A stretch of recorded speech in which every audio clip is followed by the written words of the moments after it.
Good day everyone, I'm Renier Garcia from Group 2. And today I'll be presenting the topic of the appointment of Leonard Wood as a Governor General. This event marked as a turning point in the Philippine-American relation during the early 1920s. When United States gained control of the Philippines after the Spanish-American War in 1898, it justified its presence by claiming to prepare Filipinos for self-government for 2 decades. American colonial policy gradually opened more opportunities for Filipinos to hold public office and participate in governance. Under Governor General Francis Burton Harrison, the Philippinization policy gave hope that independence would soon be achieved. The passage of the Jones Law of 1916 even declared that it was an official policy of the United States to grant independence once the Filipino people proved capable of maintaining a stable government. The early 1920s Filipino leader Manuel L. Quezon and Sergio Osmeña believed that they were on the verge of attaining the long-awaited promise of liberty. However, the political tide changed when the Republican won the U.S. presidential election in 1920. The new president, Warren G. Harding, doubted the Democratic Party's policy of rapid Filipinization. He wanted proof that the Philippines was truly ready for independence, and so he sent General Leonard Wood and W. Cameron Forbes, known as the Wood-Forbes Mission, to evaluate the situation in the islands. After visiting numerous provinces and interviewing officials, their report concluded that Filipinos were not ready yet to govern themselves. They described widespread inefficiency, favoritism, and corruption in the bureaucracy. These findings disheartened and angered many Filipino politicians who had worked tirelessly to prove their capacity for self-rule. The report gave American authorities an excuse to slow down the path of the toward independence. Following this, in 1921, President Harding appointed General Leonard Wood as the new Governor General of the Philippines. His appointment marked the end of the liberal cooperative approach that characterized the Harrison era. Leonard Wood was a former U.S. Army officer who had served as a military governor in Cuba and Chief of Staff of the U.S. Army. Because of his reputation for discipline and honesty, Americans view him as the perfect man to reform the Philippines government. However, for Filipinos, his arrival symbolizes the return of strict American control, a reversal of all progress they had made toward self-governance.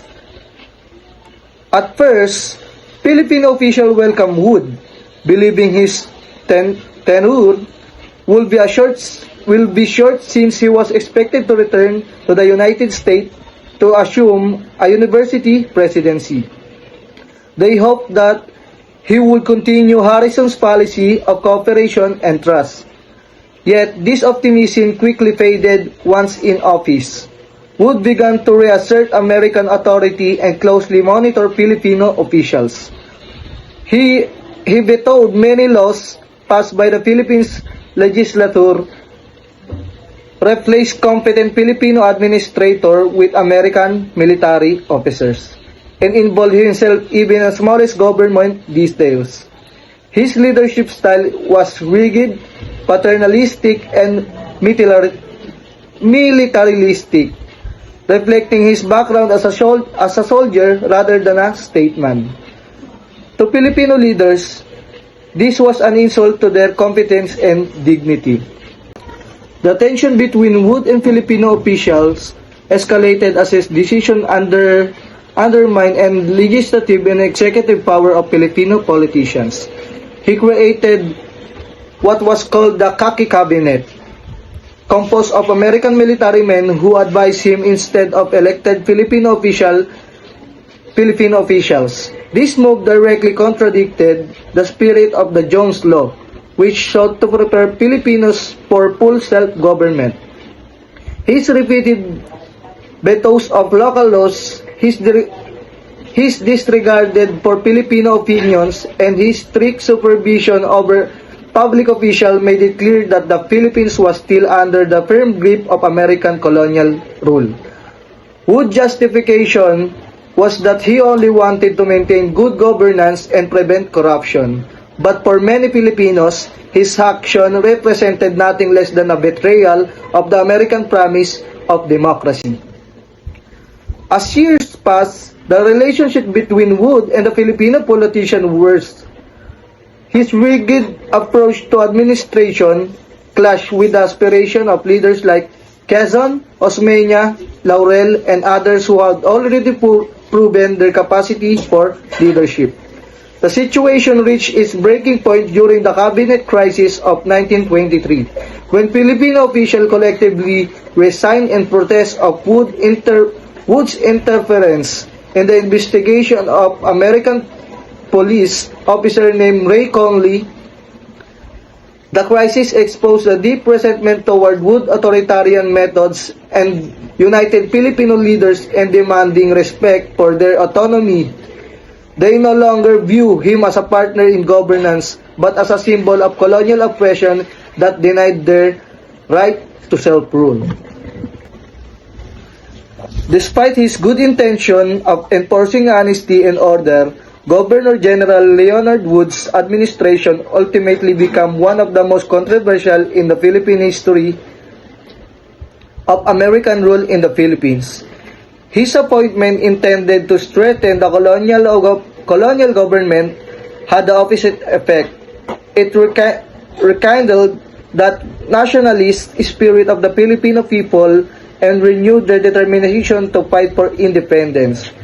His leadership reminded Filipinos that real freedom could not be given by another nation, but must be claimed through unity, persistence, and self-determination. In the end, the appointment of Leonard Wood as a Governor General was a turning point in the Philippine struggle for independence. It marked the beginning of new wave of political resistance and national awakening. Through their experiences under Wood's strict and often oppressive governance, Filipino leaders came to realize that true democracy could never exist under a foreign control. The controversy surrounding his administration became a powerful lesson for the nation.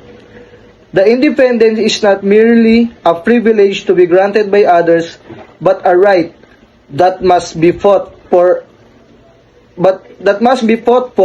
and earned by the Filipino people themselves.